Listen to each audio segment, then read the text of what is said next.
So ngayon mga normal, habang nandito ako nanonood ng ating kapaligiran, may narealize lang ako, no? Ewan ko naririnig nyo ka, pero may narealize ako. Ganda na simbahan, no? Diba ang ganda?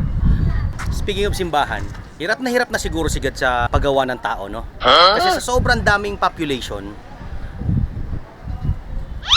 alam mo yun, parang naawa na ako sa creator natin kung paano niya gagawing unique ang mga mukha ng kada pinapanganak na tao. Alam mo yung ganun? Alam mo yung iniisip niya, ano kayo maging mukha nilalabas na to? Ito pang isa, hindi siya gumagawa ng tao, hindi siya gumagawa ng bata, tayo gagawa. Kaya mag-responsable ka sa pag-aanak, ha?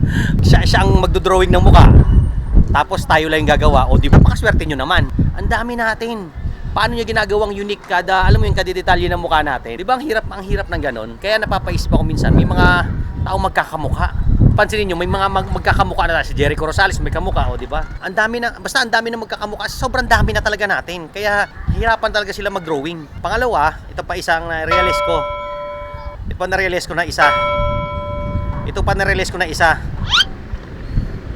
Ito pa na-realize ko isa. Kaya siguro minsan huwag kayong magtataka. Siguro minsan tinatamad na rin mag-drawing si God o kaya ang creator natin. Kaya minsan may mga tao na mukhang hayop eh. Alam mo yung gano'n? Siguro tinatamad na silang iukit yung uniqueness mo. Kaya minsan hinahangon na lang nila sa kabayo, sa ipis. Meron pa nga mukhang mantis eh. Alam mo yung gano'n? O meron pa mukhang baboy. Alam mo yung gano'n? Hindi sa panlalait ah. Ano lang to, parang description lang to.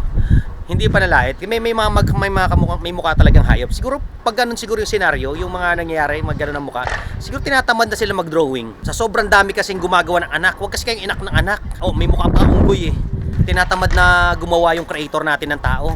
Kaya hinahangon na lang niya sa hayop. Kaya huwag kayong anak ng anak. Kasi baka pag gawaan yung anak, inaabot ng tamad yung tagapaglikha. Nako, yari. Ihahangon na lang niya sa insekto yan. Realize ko lang. No! God, please, no! No!